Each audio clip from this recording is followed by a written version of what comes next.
उसके समाधान के लिए मेरे प्रिय परिवारजनों, मैं आज लाल किले से आपकी मदद मांगने आया हूं।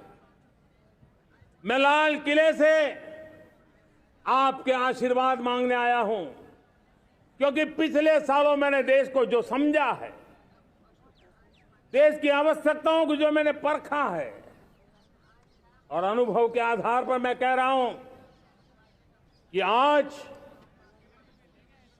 गंभीरतापूर्वक उन चीजों को हमें लेना होगा।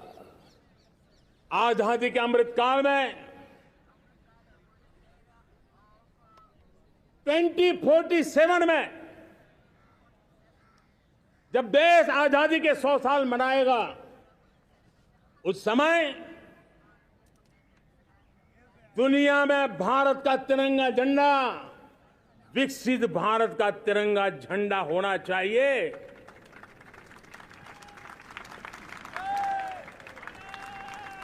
रत्ती भर भी हमें रुकना नहीं है, पीछे नहीं हटना है। और इसके लिए शुचिता, पारदर्शिता और निष्पक्षता, ये पहली मजबूती की जरूरत है। हमें उस मजबूती को जितना ज्यादा खाद पानी दे सकते हैं, संस्थाओं के माध्यम से दे सकते हैं, नागरिक के नाते दे सकते हैं, परिवार के नाते दे सकते हैं, ये हमारा सामूहिक दायित्व होना चाहिए। और इसलिए पिछले 75 साल का इतिहास देखिए, भारत के सामर्थ्य में कोई कमी नहीं थी। अरे जो देश कभी सोना की चिड़िया कहा जाता था, वो देश क्यों न फिर से उस सामर्थ्य को लेकर के खड़ा हो सकता है।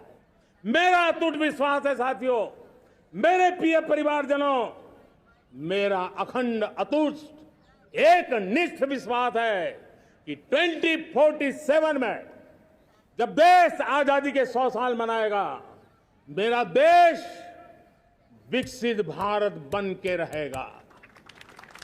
और ये मैं मेरे देश के सामर्थ्य के आधार पर कह रहा हूं, मेरे उपलब्ध संसाधनों के आधार पर कह रहा हूं, और सबसे ज्यादा 30 से कम आयु वाली मेरी युवा शक्ति के भरोसे कह रहा हूं, मेरी माताओं बहनों के सामर्थ्य के भरोसे कह रहा हूं।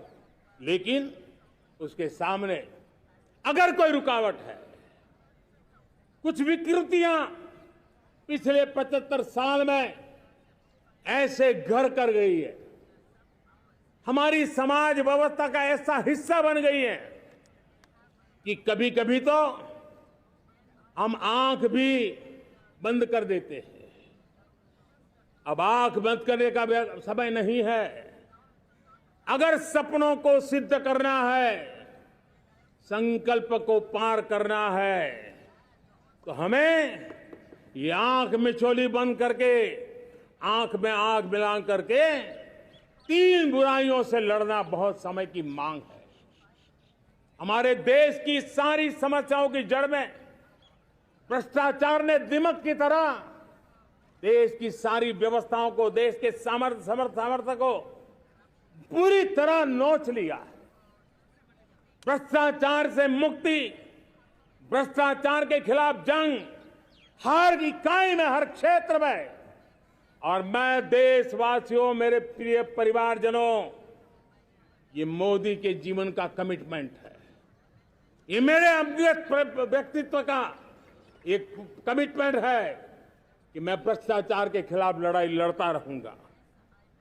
दूसरा, हमारे देश को नोच लिया है परिवारवाद ने।